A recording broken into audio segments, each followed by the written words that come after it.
And we're live. Hello, everybody. Welcome to another episode of This Week in Real Estate, hosted by yours truly. I'm Ray, a bearded man of real estate, and we're broadcasting live everywhere. So we're on Clubhouse, YouTube, Facebook, Instagram, Twitch, LinkedIn.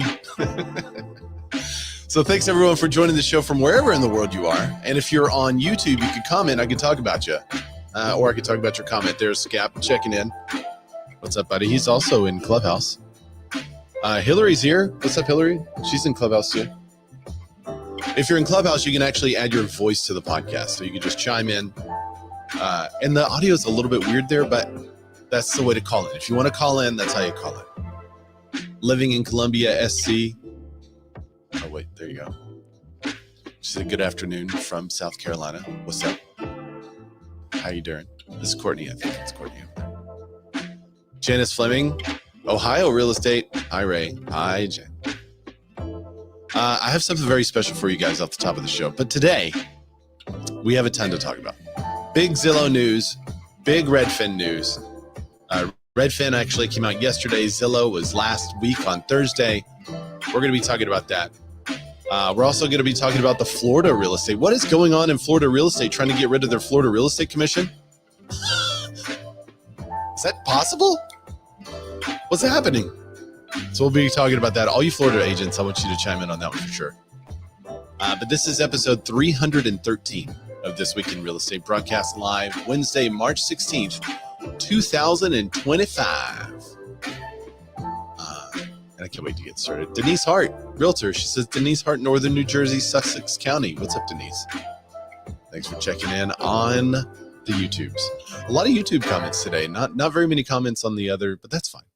You know, the Twitch audience, I think you have to go live through Twitch to be attractive to the Twitch audience. And we're going live through StreamYard that goes then broadcast to Twitch. So, but if you're on Twitch, if you're watching, I can, actually there's a breakdown to see where people, there is one person from Twitch. So if you're watching from Twitch, you could comment and I can display your comment there too. And then, yeah, you guys can also chat amongst yourself in the comments. Scap. All right. I have something special for you guys that I wanted to treat you to. There's a lot of times on the show where I feel like we're saying the same thing over and over, or before we dive into a topic, I feel like there needs to be a certain amount of background given. So I created something for you today, and the audio listeners will be able to listen to it. The video listeners will be able to listen to it and also see some of the references. And if you like it, it may be something that I do in the future. Today's is a little bit long because it was my first one. I did not have time to cut it down a little bit. So in the future, they're going to be probably around a minute or so. This one is around 2 minutes. But I think it gives us a context before we dive into what Zillow did. It's going to give us more context around the subject. Oh, what's up? Matt LaMarche is on Instagram. He's saying hi there. I can't display your comment if you're on Instagram, but I can also give you a shout out. So Matt.LaMarche, thanks for checking in over there. Okay. So without further ado, let me give you my special thing. Here we go. Oh, by the way, on Clubhouse, if anyone comes up, they're welcome to come up. Just mute them right away for the next 2 minutes. Thanks. Here we go. The backstory. The Clear Cooperation Policy, a noble name for a not-so-clear tale. In 2019, the National Association of Realtors unveiled the policy, meant to stamp out pocket listings and stop agents from double-ending deals by keeping other agents and the public in the dark. Charming idea. But let's not get carried away. It never banned broker exclusives. So, agents could still keep listings in-house and quietly double-dip, just with a new rule book in hand. The big firms, they were delighted. It didn't change a thing for them, just gave them a tidy reason to avoid sharing with competitors. Sorry, we'd love to, but policy, you see. In June 2020, Top Agent Network took NAR to court, calling the policy anti-competitive. The Department of Justice wasn't far behind, pulling out of a 2021 settlement just to keep sniffing around CCP. Then, in March 2024, NAR cut a $418 million check to settle commission lawsuits. And Clear Cooperation? Untouched, like an awkward family secret at Christmas dinner. Instead, NAR offered a new delayed marketing rule, where listings can sit quietly in the MLS, but not go public, which is just the old dance, in different shoes. And here's the kicker. Supporters of CCP often act like it bans pocket listings. It doesn't. Opponents, meanwhile, seem utterly allergic to explaining clearly that they just want to market homes based on what the seller actually wants. If you truly want to stop double-ending, start by banning brokerage exclusives. But that might make too much sense, and so it stands. A policy named for clarity, defined by contradiction. Boom! Yay! So there's our little CCP backstory before we get into this news article, because if you didn't know everything that happened until today, then what happened Thursday, I guess, could be incredibly confusing. Okay, so let's check it out. Hopefully you liked it. Drop in the comments if you liked the Courtney said, loving the voice. Okay, good. Yeah, give me some feedback on it. All right, here we are with this. Zillow prohibits listings that are privately marketed starting in May. All right, so Zillow's move, a lot of people are like, oh, Zillow's fighting for consumers to say, okay, you can't do this and everyone has to now be on the level playing field, blah, blah, blah. That doesn't seem to be what's happening at all. It seems more to me like Zillow is trying to stay relevant because with everything that's happening with all of the private listing networks that have started up, in-house brokerages, I think Compass launched one, Douglas Elliman launched one. There's many more companies that are launching their own private listing networks. And Zillow's like, hey guys, we out here. So in order for Zillow to stay relevant, what they're going to say is like, hey, if you market a property and you market it publicly in any way, and you don't put it in the MLS within 24 hours, that property will never be allowed to be in Zillow for the life of the listing.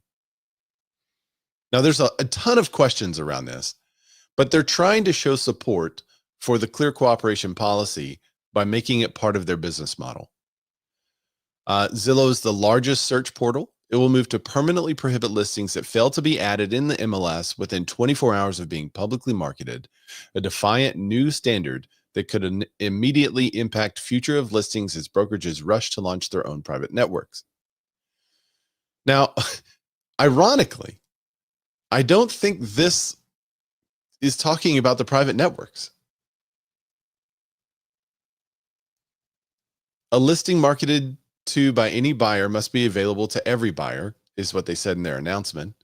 The idea is that buyers and sellers benefit when they have unfettered access to all the information.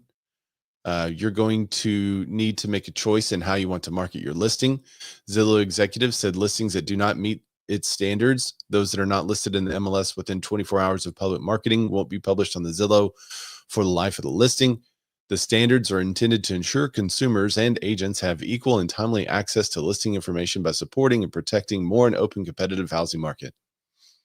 The company further specified that social media blast emails, yard signs are all things that Zillow would consider public marketing and prompt the need to list within 24 hours. So again, broker to broker, one-on-one conversations is not, but in-house brokerage, being part of a private listing network is not. Samuelson clarified that it doesn't matter how the listing is being categorized, be it an office exclusive private listing or delayed marketing exempt listing. What? If it's been publicly marketed to a select group instead of an entire population. Now, this is some confusion. They say that Samuelson clarified, but in fact, this is confusion because in a exclusive listing, you can contact all of your like an office exclusive, whatever, you could contact everyone that's contacted your brokerage and is in your brokerage database as a client. You can let them know and have access. And it says, however, if a private listing truly remains private and is not publicly marketed, then it's subsequently posted to MLS. Zillow will push out the listing. So if I'm a client of Compass and I sign up for their private listing network and I get emailed those listings are now no longer available because it was blast to my network. See, that's confusing. That doesn't make sense, and they're going to have a problem with this one. The fact of the matter is that this policy applies to any status. It could be coming soon, delayed marketing, exempt listing, or it could be an active listing. If that delayed marketing listing is available, therefore, to Zillow on other portals, it's fine. It's the selective marketing of the property to a subset of the market or a handful of buyers, which then disadvantages all the other buyers in the market. That's the part we're focused on. Maverick Home Group says tariffs on listings now. Matt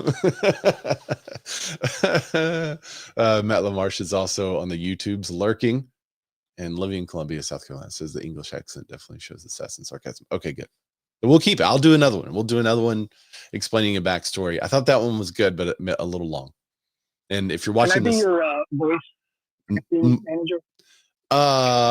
Can you do an English accent, Andy?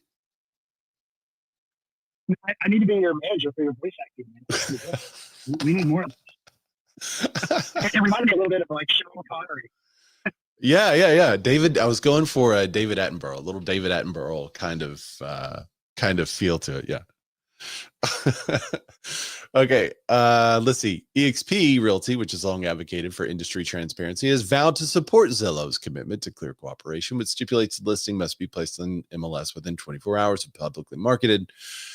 Through the partnership, all companies that ensure EXP listings are on Zillow and available to the largest. So does that mean EXP will not have a private listing network? Leo said, we're deeply committed to giving our clients the most transparent, comprehensive access to property listings on the market. Our new agreement with Zillow ensures that EXP Realty listing has a maximum visibility. Okay, so no private network on EXP. Maverick Home Grip says, how is that even legal? How is it legal for Zillow to deny listings the exposure if Zillow feels that they have gone outside of the 24 hours of marketing? Is that what you're talking about, Maverick Home Group?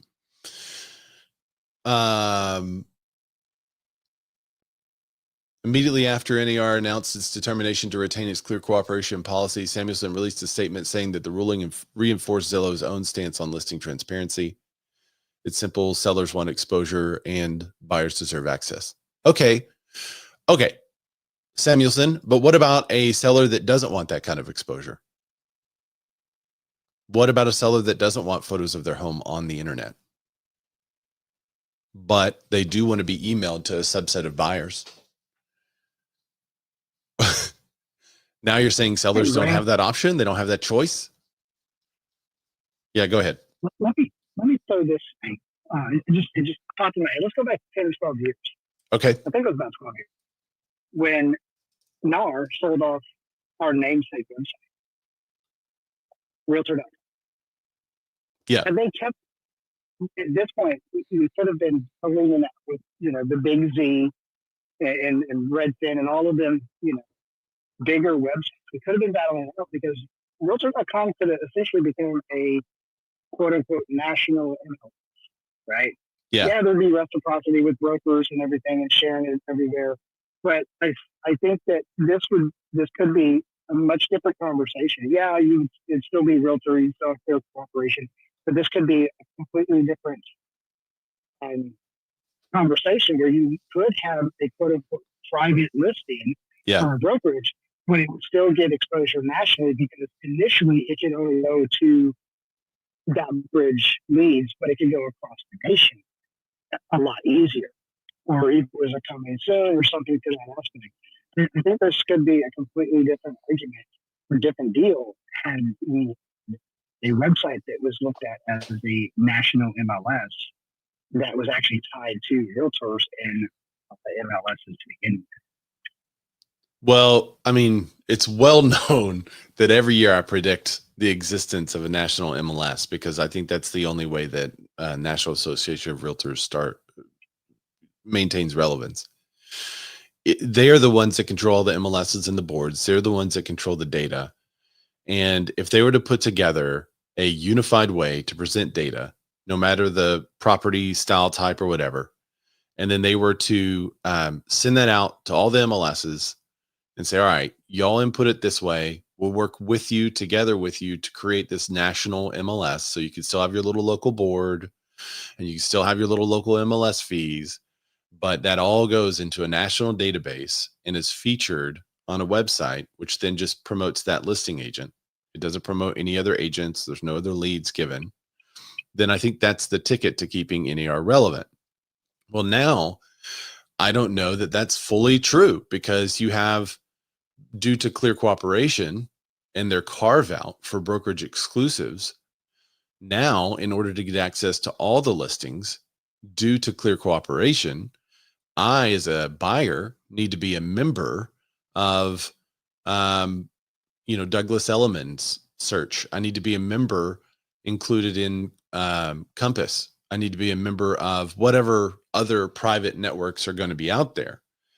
So now there is no possibility to have a national database of every listing due to Clear Cooperation.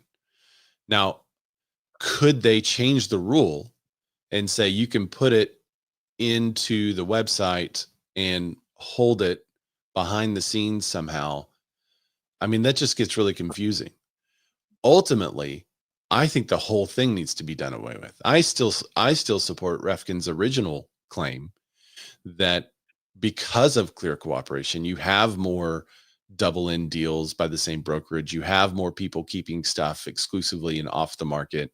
And if there wasn't Clear Cooperation, it would allow you to form these, there are groups of people that work in luxury listings, and there are groups of people that work with investors. And it would be a waste of time for me to put a whole bunch of investor stuff to someone that is dealing with a luxury listing. Like, why would I even want to email that to them or put it to them? That it's just, they're going to look at it and go like, yeah, I don't work $50,000 properties. Why do I want to buy 7 of them? However, you have someone else that wants that information and doesn't want any other information. Could there be a way to put it publicly and then have people search for it and go through it? Yeah. But would it be easier if I just didn't have to input it at all and could just send it out to this network of individuals I know that are buyers? Yeah. So I think the sellers should be able to have the option, and that option be presented clearly. And I'm okay if they have to sign off on something saying, yes, this is the option I choose. I think that's the way to do it. But I don't know that a national MLS is an answer anymore, because of the carve outs that Clear Cooperation and now Zillow and what we're about to read about Redfin, what they're doing. I just don't see it as the answer anymore. I'm jaded. It reminds me of the listing I did last year where the mother had passed away. They were still dealing with the courts to get it, to be able to sell it to the estate and everything. And when we went to list it, she didn't want this thing public at all. Yeah.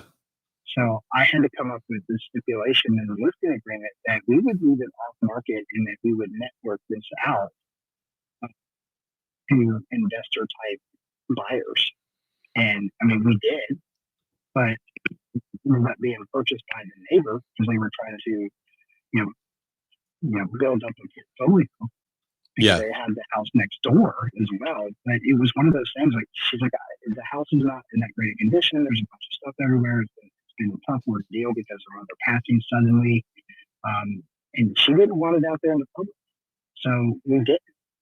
And we had stipulated it in a way in the listing agreement to where it was not going to go in the end at all. Yeah.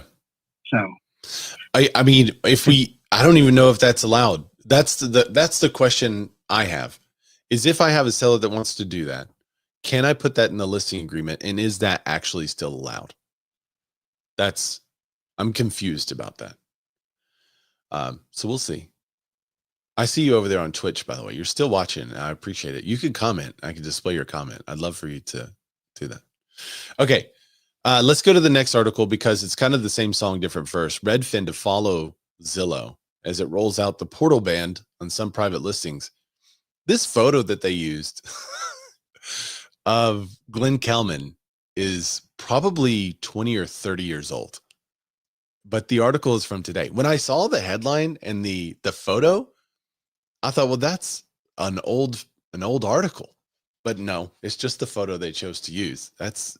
Did anyone else catch that? I thought that was really strange. Okay, days after Zillow rocked the real estate industry with changes.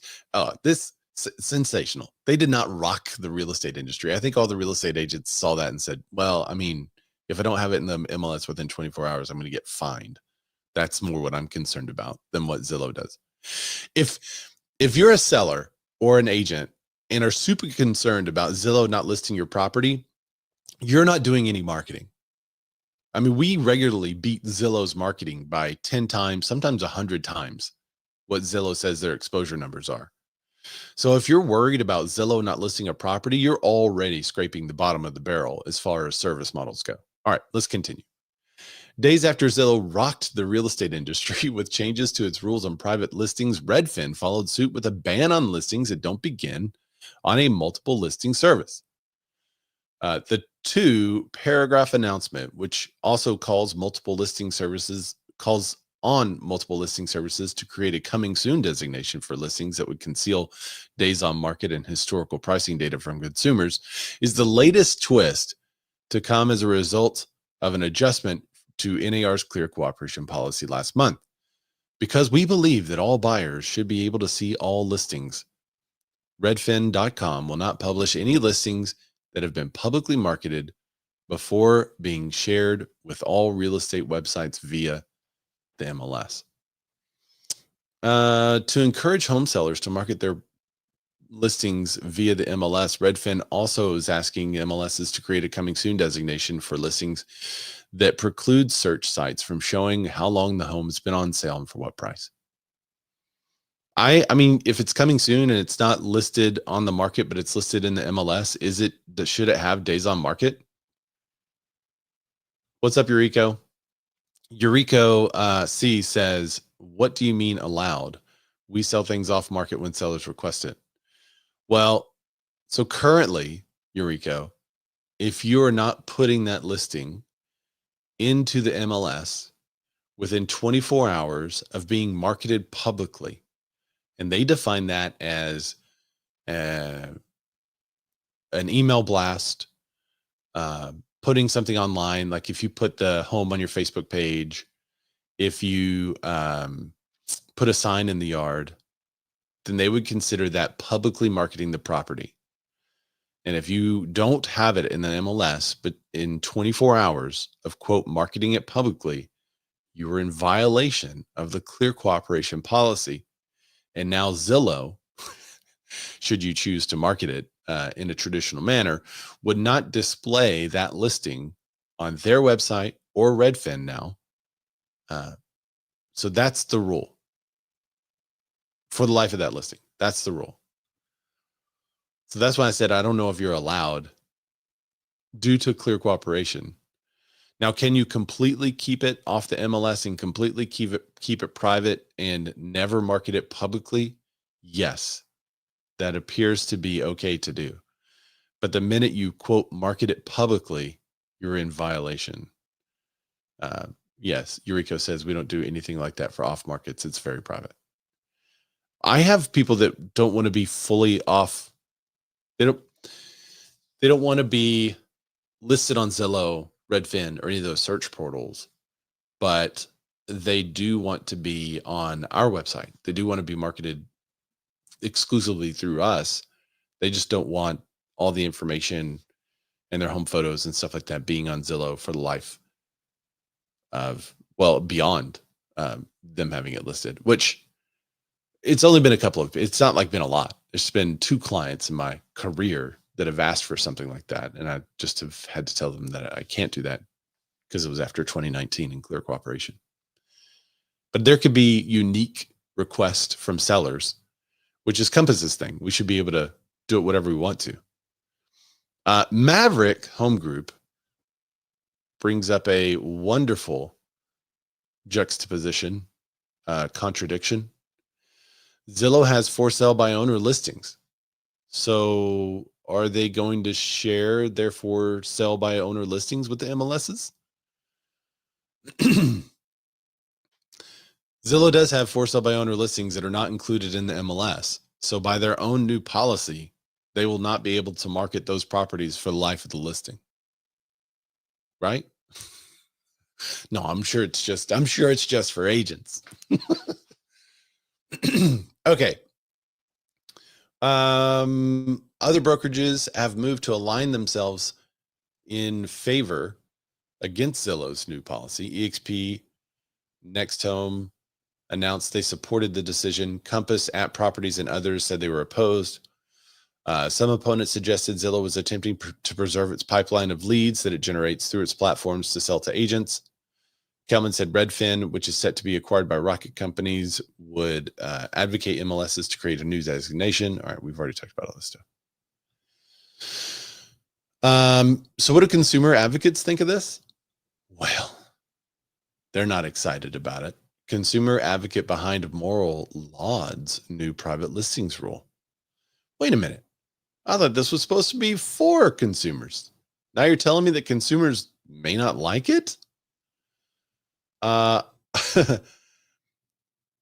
listing portals should follow Zillow's leads and enact a rule banning listings that aren't submitted to a multiple listing service and publish listings on sites within 24 hours of being publicly marketed, according to Douglas Miller.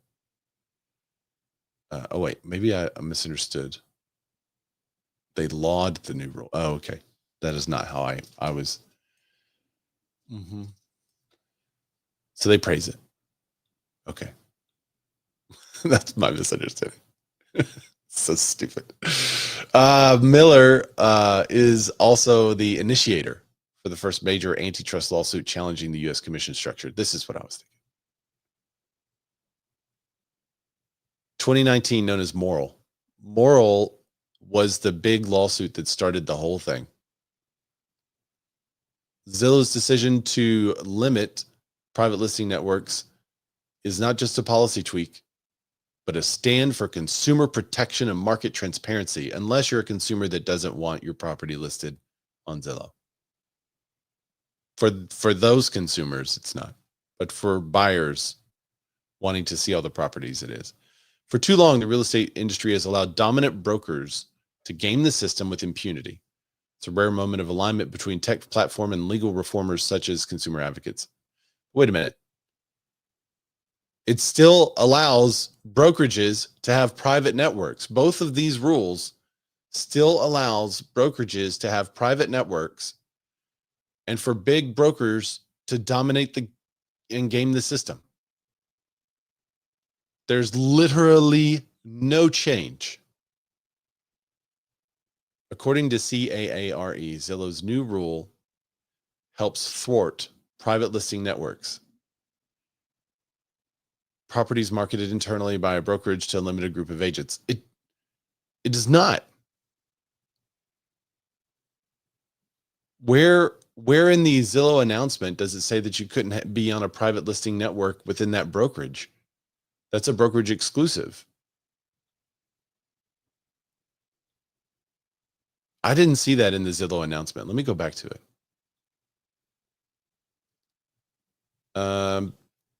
My understanding was basically if you're not following the MLS's rules, then you're not going to get listed on Zillow. That was my understanding of this announcement. Zillow sent an announcement. All right.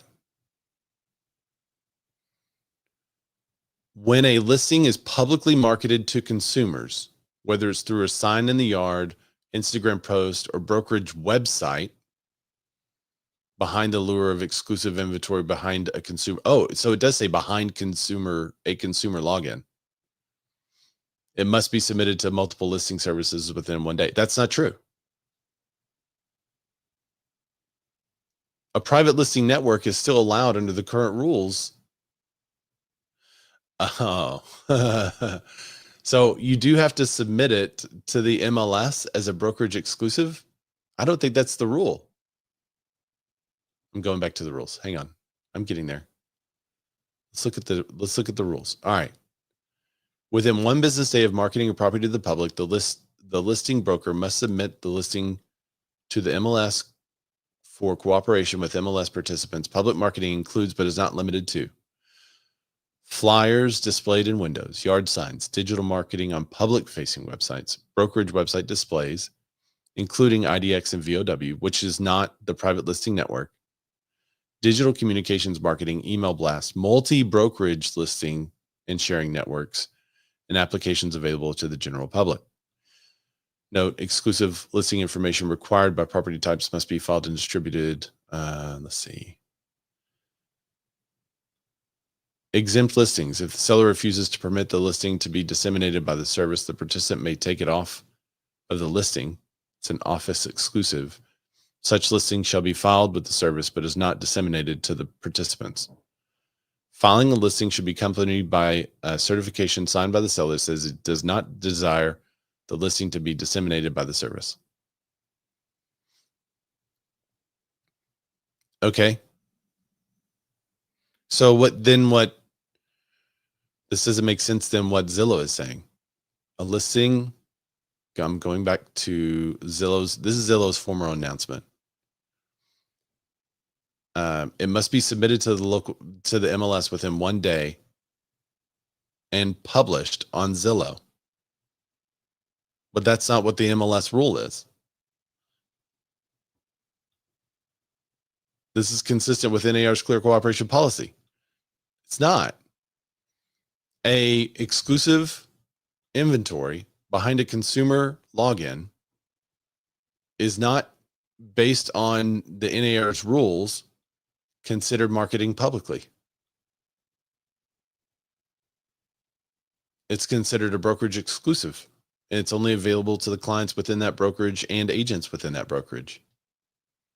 So a private listing network, which is a for brokerage exclusive, is within the rules of NAR's clear cooperation policy, but Zillow is saying those should be listed on the MLS and that their stance follows the policy. So there's some confusion between who's following the policy.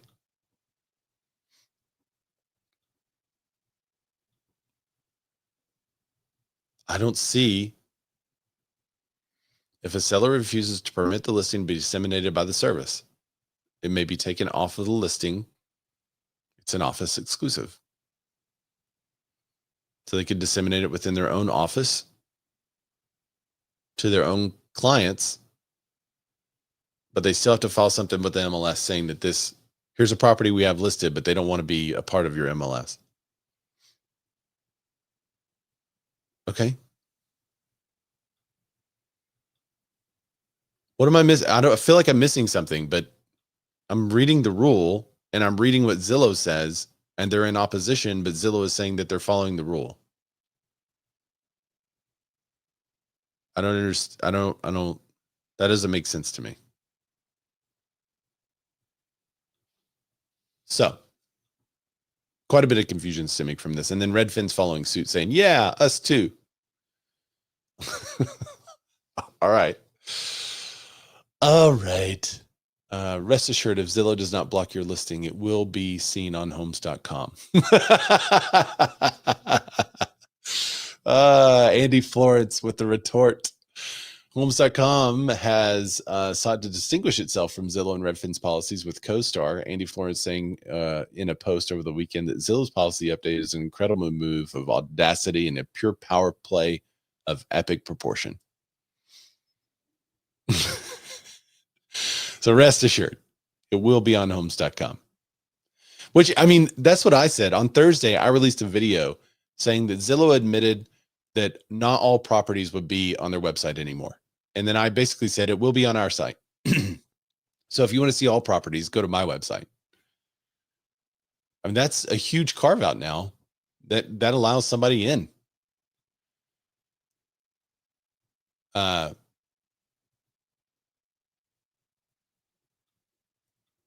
Okay. We're about to hit on the Florida Realtors thing. Just want to see if there's anything else that I'm missing on this clear cooperation. I don't think I'm missing it. I don't know if Zillow's attorneys missed it, which that would be odd. I mean, they're paid way more than I am to look into this.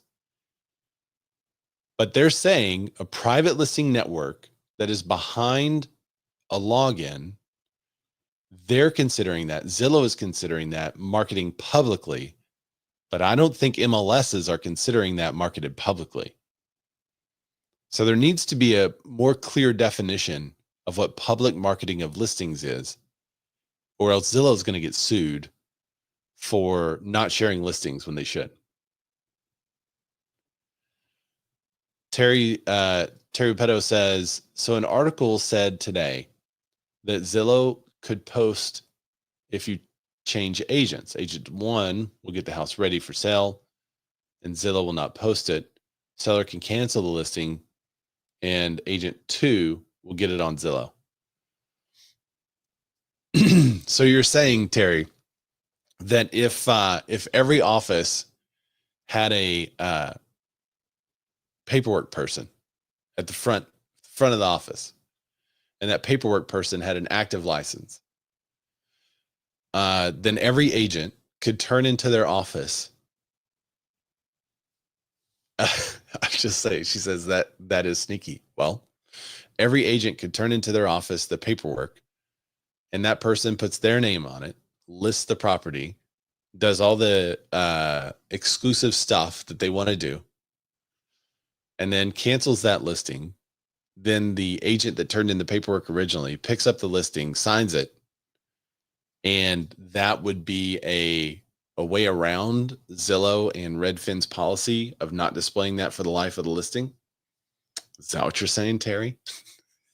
Sounds like that may be what you're saying. I didn't know this, but that is sneaky. She said, we will see. Will we? That's interesting. So you could theoretically have a person designated as the private listing network person list the properties first, and then if it doesn't sell, that listing cancels and a new listing begins with the regular agent.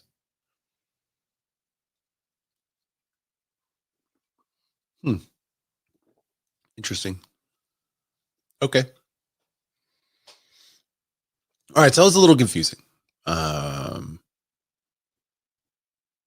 That's a little confusing to me. Not what you're saying, Terry, but just the rule that Zillow has. I mean, what is considered public marketing? If it's on appeal and that's exclusive to a particular brokerage and those brokerage clients, then I believe it follows the MLS's rules.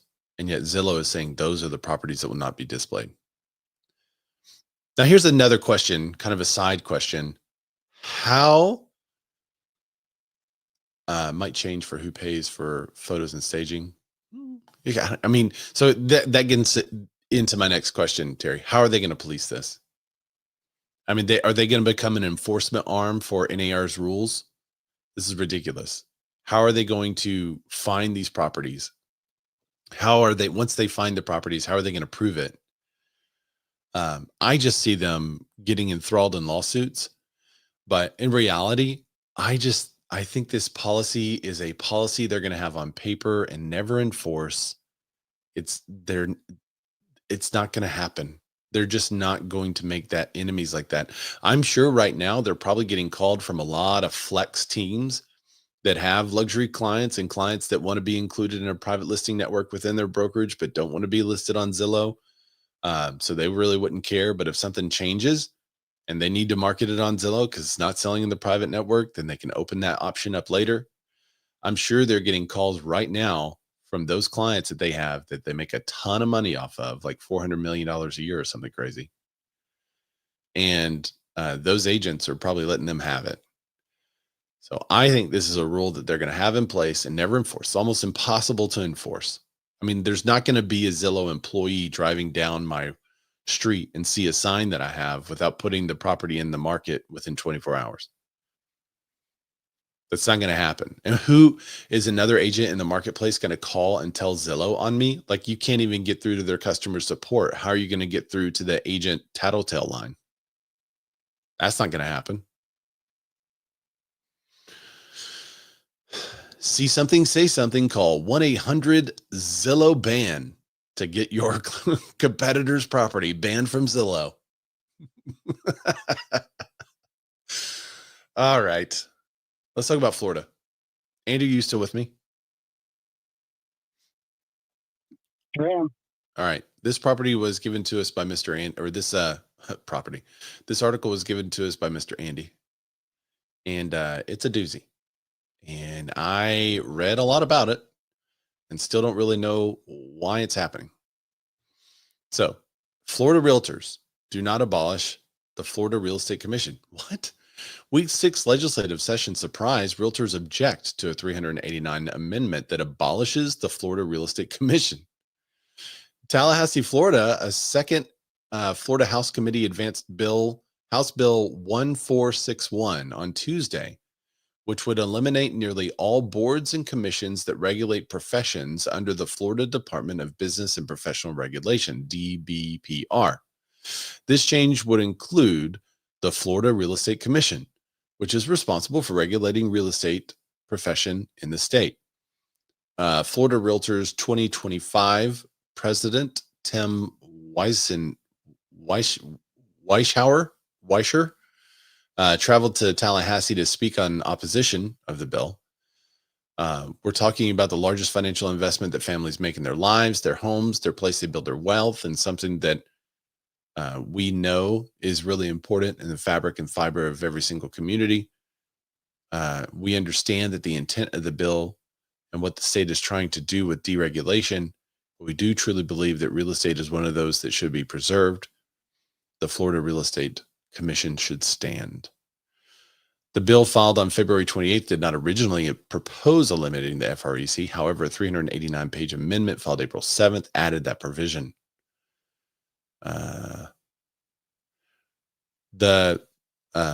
Weischer said, the truth is the Florida Real Estate Commission as it stands today has over 175 years of combined experience and expertise and is really unique and really nuanced. Okay, Andy, it sounds like they are going super dereg, and the Florida Real Estate Commission just got wrapped up in it. Am I understanding that correctly? That's what I've gathered. Looking everything over, is that this is like a doji for Florida, and it looks like it's just a huge deregulation of all the business licensure stuff that they do in Florida. Now, being licensed for real estate in Georgia and Florida, there is a big difference in how that licensure is done as far as like getting your license, getting a business license. To me, it's just more convoluted in the state of Florida. But also, it sounds like there is maybe some confusion between the Real Estate Commission and NAR, right? They are two completely different things. I will say that things are, I always tell people that Florida is like the wild west of real estate. There's so much that is allowed, or just, I don't want to say, not necessarily allowed all the times, but just the way things are done. Yeah. Where in Georgia, there's a bit more strictness, and it's done that way for consumer protection. This is not protecting consumers, which is one of the Florida Realtors' stances, that you're going to get rid of protecting consumers because we need some level of licensure and some level of education guidelines and disciplinary things.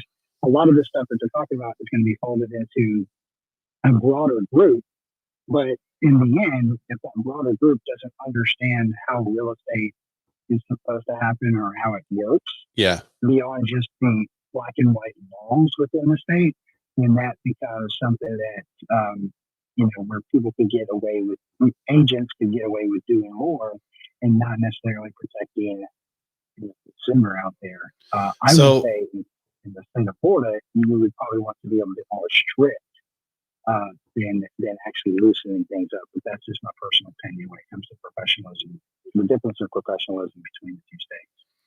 Interesting. Your comments are similar to that of the Facebook post that you originally sent me here.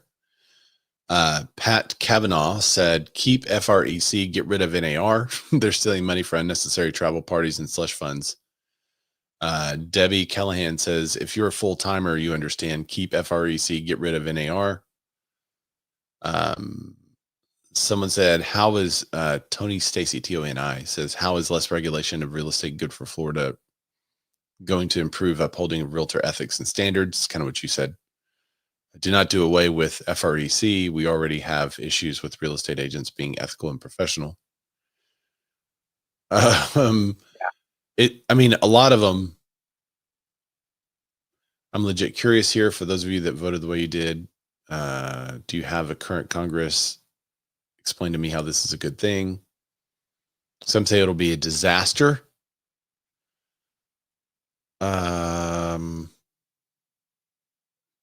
Oh, Tim is called out in the comments, and people are like, I appreciate you for standing up for this. It seems like they'll probably make a carve out from all of the feedback, right? I mean, were there other organizations that you heard or other regulating bodies that you heard people were coming to support, like the workers is not the word I'm thinking, the trade members or the people that are doing those things that they came out and really supported their regulation body? Not that I've seen, but here's the thing. Knowing a bunch of agents in 2 different states, I only saw twice anything about this. And of course, I get it in from Florida Realtors pretty much every day. They send out, they're pretty good at sharing news and information on all fronts. But I saw that and I saw this post. And that's the only 2 things I've seen about it. So as much as we like to share and communicate as agents, well, most of us do, I would imagine some of those other trades may not even have some of this information disseminated between them all, so that way they can't fight against it if they don't know about it. Yeah. And we've been on headlines. We're a low hanging fruit when it comes to being picked off because we've been in the news a lot more lately too, as far as because of it all. So, but it's interesting that they wouldn't it's interesting that they wouldn't limit NAR's reach into the area or something like that versus getting rid of the regulators. But I mean, I think I agree with kind of the initial assessment. I think this was just something that said, hey, let's get rid of a ton of these regulating bodies. What are they doing? And it may be a situation like, I don't know if you're familiar with what one of the things Doge is doing, but they're getting rid of stuff. And then they listen for the squeaky wheels to figure out what needs to be added back. And it's a real common strategy in tech businesses, especially when somebody comes in and purchases a tech company or whatnot. They throw it all out. And then as stuff breaks or doesn't work right, they add back only what is necessary. So it makes me think that could have been the strategy. Let's just throw it all out. Let's see what squeaks and we'll carve out, amendments and things like that for the things that we need to add back. It's addition by subtraction, right? Yeah. So when you get rid of everything, something's not working right, what's the one piece that you add back? Yeah. That would exponentially make things work better. And, knowing my connections as the VA, and hearing, a ton of that stuff too, where a ton of people are getting let go. Of course, for 2 years, they hired over 66,000 people. Yeah. It was crazy. Partially because of the PACT Act, but that was the PACT Act is basically getting implemented for the most part, and most of the bulk of that was done. They don't need to keep all of those people, and importantly, some of those people were not doing their jobs properly. It was costing the veterans and the VA tons of money. I mean, we're talking tens of millions of dollars. Yeah. So we both clicked on the same thing and we're texting about it, Andy. There's the lobbyist disclosure information. And when you click on that, you're going to be thinking like, oh, this is weird. Like, why would Pfizer be against why would Pfizer be lobbying this bill to be against the deregulation of the real estate? But you have to remember that it's a super broad bill that is outlining a whole bunch of things that they're trying to deregulate. Well, this bill isn't just about FREC. It's about the whole department of licensure, the DBPR, the Department of Business and Professional Regulation. So this is a bill actually for the whole department, not just FREC, because there's many different pieces. And I imagine Pfizer could be against the deregulation because of, let's say, medical sales or pharmacies and stuff like that, or maybe they manufacture some of their stuff or put together some of their stuff in the state of Florida, and they want that regulation for their own protection, right? Yeah. So I think it is interesting whenever. So one of the things you could do is just search this list for real estate. And so when you look at the lobbyist, the principal, and the firm, and then the issues, whenever you type in the word real, you see Goldman Lewis or Lewis Goldman, the Florida Association of Realtors. So you do see some realtors in here. You see, you see Lewis, Longman, and Walker, PA. Lori Killinger for Florida Realtors. So there's 5 mentions of realtors. And the other thing, like Andy said, that you could put in here is builder. And then you see the home builders. But that may be something in there associated with a body that regulates them too. It may not have anything to do with the real estate portion of this. So I wish there was more information. And they say which part, so you can click the bill and then go to that part of the bill, but it's real kind of confusing how to get there. So very interesting. We'll see what happens. Keep us posted, Andy, if y'all get rid of the FREC or if there's a carve out made, and we'll follow up next week. I feel like it's going to be a pretty quick. Let's just say, mechanism wise, it's got to get this only made it to the committee. So the representative side may shut it down, but even if they do vote it up, it's got to go to the Senate side, and they've got to agree with all of the stipulations, and maybe they'll go back and forth on a few things. And then if it then happens, it still has to sit on the desk of DeSantis, the governor, for his signature, and he may just squash it. Yeah, we'll see. I have a feeling if it's a big dereg bill, he's not going to squash it. I think it's between the lobbyist and I want to say common sense, but that doesn't go along with government usually. Yeah. But if you apply common sense and logic to this, it would be stupid to get rid of all of that to make it more. But get rid of things just to get rid of things. Yeah. Blend it all together without having some level of delineation about who's over what, because this kind of work is specific. Yeah, it's crazy to me. We'll see. All right, let's go to Gino. Gino Blefari steps down as HomeServices of America's CEO. Chris Kelly takes the helm. Oh no, that means HomeServices of America is going to tank, right? Isn't that what they say when someone steps down?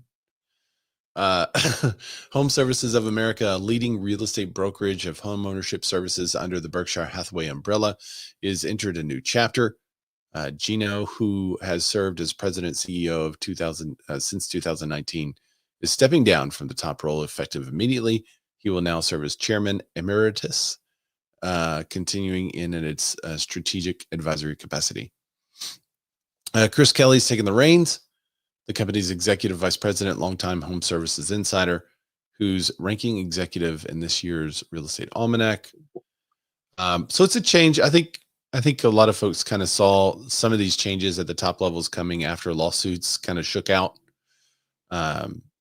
But they were one group that paid more than almost everyone else as far as the lawsuit goes. So that was interesting. And they were in the news recently of being taken over by Compass, and apparently that was all fake, not real. Which that's wild in itself that was all fake. Okay. The same news article is over on Inman too. I didn't see anything new in these, but good guy. I've met him a long time ago in person. He was real great guy, Gino. So all the best to him. All right, let's talk about the economy. What is going on? Home buyers need to earn $50,000 more than renters to afford a monthly payment. The gap is widening. Okay. Americans need to earn $116,633 per year to afford the median priced home for sale. That's 81.8% more than the $64,160 they needed to afford the typical apartment to rent. Last year, someone needed to earn 110. 2 years ago, they needed 100. So the amount of money that somebody needs to make a purchase is going up. But I feel like the disparity between the purchase and rent, I guess that's mostly for the price of the home. They're not even considering like maintenance and stuff. But I feel like this is where that number should have been without the excessive cost. I know they're on the cost basis, but whenever you're looking at other costs involved in owning a home, it probably should have been up here a long time ago, but now it needs to be even higher because of continued maintenance and not deferred maintenance, that kind of stuff. But back in 2020, it was $53,000 to rent, $61,000 to buy in May of 2020. And then it's just gone up and away. The biggest jump was in 2022, going up from 77,000 to, wow, it's off. Hang on, it's off the screen here, 101,000. So now it's kind of fluctuated up and down, and it's gone up. The trend line goes up steadily to 116, what it is today. The income needed to afford a home is up 5% year over year. This is the year over year change in income. This is not how much it costs. This is the percentages. So yeah, the biggest percent increase was in 2022. It was 44.5% was the biggest change in income that you needed. Meanwhile, the rents during that same time period went down, ironically. I wonder if that was because of the addition of all the multifamily that was coming. But the percent change steadily decreased from, when was this? January of 2022, all the way to August of 2023, and then started to go back up again for rents, which that's interesting. All right. Next up on the econ, homebuyer demand improved last week, but a tariff turmoil in rising rates and economic jitters is likely to hamper sales. Dun, dun, dun. Housing demand improved in April. Mortgage purchase applications rose 9% during the week ending April 4th. Pending home sales posted their smallest decline. The improvement in demand is most unlikely to last. Mortgage rates have since soared. They're back up to around 7%, bounced due to economic turmoil and the Fed making it clear it's not cutting interest rates more than previously expected. Now, this is contradictory. If the Fed was really worried about a recession, if they were worried about a huge market correction, then they would cut rates. That's what the Fed does. But apparently they're not worried about it, but they're stating like, oh, due to the economic turmoil, we're not going to cut more than we were anticipating. But economic turmoil is why you would cut. Are y'all following me on that? What happened during the pandy? They cut rates because they were worried about economic turmoil. And now he's saying due to economic turmoil, he's not going to cut rates. His words do not match his actions. It doesn't make sense. And that's why a lot of people say get rid of the Fed, because it's just a political arm to control the money. But we won't get into that. I don't have any tinfoil around here. Housing Supply Frameworks Act would break down barriers to housing development. A bipartisan bill would give local and state governments the expert guidance they need to reform outdated rules that slow the creation of new housing inventory, NAR says.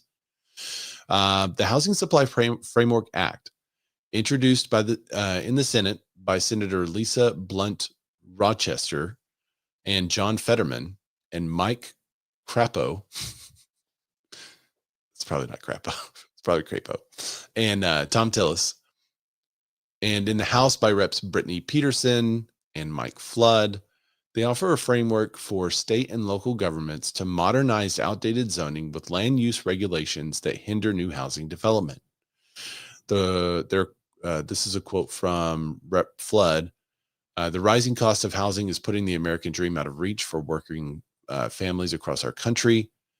We need a all of the above approach to addressing America's housing crisis. To this end, the HSFA helps establish suggested best practices for state and local governments across the country that would break down barriers holding back development and innovation in housing construction. The bill would not impose federal mandates. Instead, it would equip communities with expert guidance, technical assistance, and best practices to enable smart, locally driven policy reforms in housing supply. So the National Association of Realtors supports it. The Housing Supply Frameworks Act. The bipartisan legislation provides much needed leadership and guidance. I don't understand how does it put more sticks in the ground? The bill garnered support from 140 housing and planning associations, organizations, including National Association of Home Builders, Apartment Association, Habitat for Humanity. From major cities to rural towns, the impacts of America's housing crisis are felt by everyone. We know all this stuff. The bill helps communities take action by removing red tape and housing reforms. Wow. How far are we down this article before it says what the bill does? This is in the category of residential real estate, multifamily properties, and zoning. So basically, they're giving expert guidance to cities on how to zone. And this is supposed to help our supply and is a big win. What is this? Tell me, NAR. What? I mean, yeah, you're going to support bipartisan support for a document telling people what the best practice is. Could they not figure this out themselves? Am I just missing it today? Terry says they've been saying that for years. Turn vacant office buildings into housing. Yeah, they could have just watched our show. They could have just, we've been talking about this for years. Eureka C says, so sad. Yeah, what is going on? Expert guidance. It's not anything mandatory. We're going to give expert guidance to these towns and cities on how to remove red tape, changes in codes, perhaps building codes, building regulation. Now, I don't really support the federal government coming in and telling a small town, city, state how to run their town. So I do like that they're not mandating anything. I don't know that they're doing anything that's going to help anything. They could come in and look and say, where do you guys need help? Like, are you using alternative building materials? Have y'all updated those codes? Maybe that's what they're going to do. Say, oh, you're still not allowing homes to be built with this material that's super cheap and available and works great. You should allow that. How's it going to help?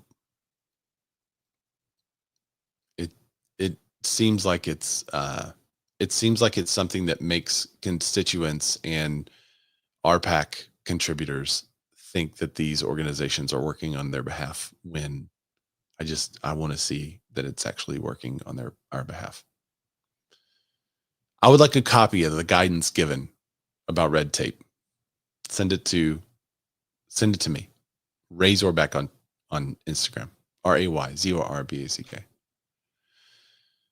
All right.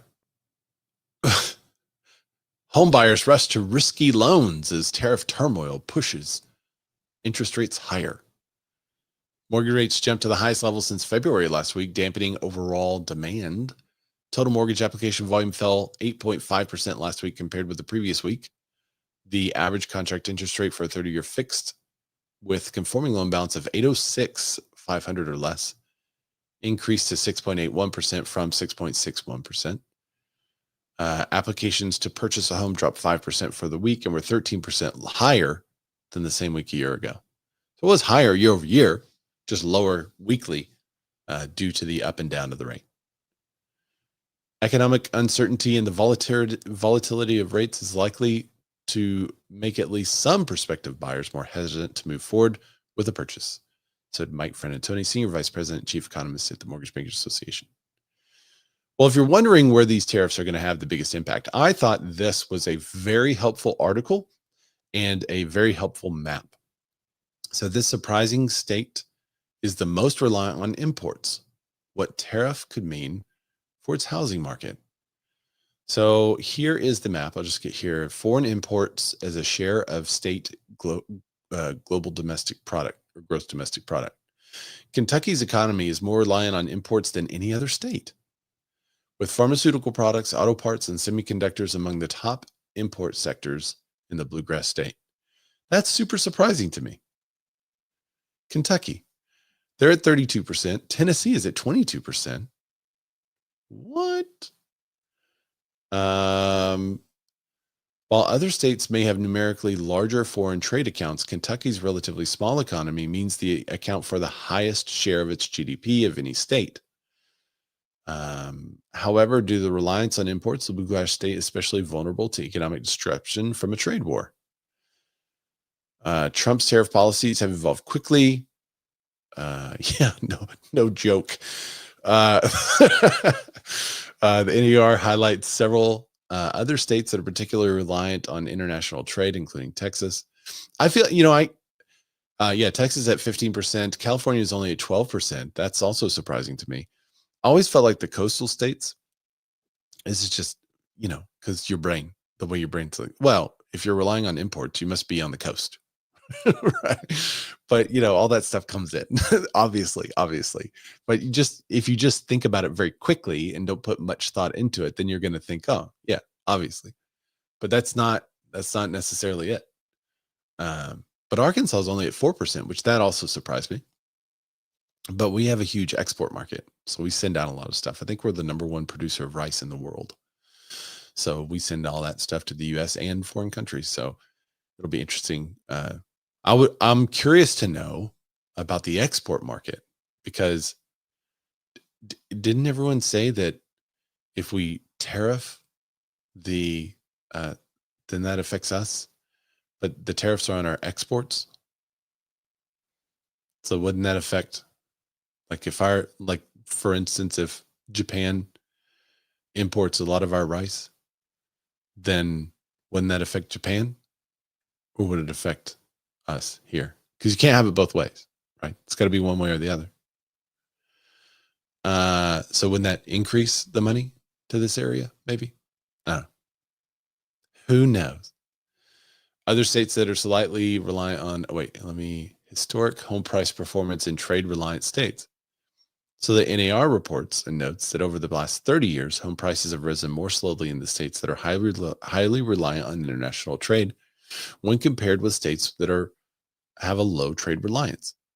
Since 1994, low trade reliant states experienced an average home price increase of 291%, while high trade reliant states lagged behind with an average of 237%. That's interesting. So if your state is more reliant on trade, your home price grew more slowly. That could be because high trade reliant states tend to have economies that are more associated with manufacturing, a sector that has been steady decline for the US for decades.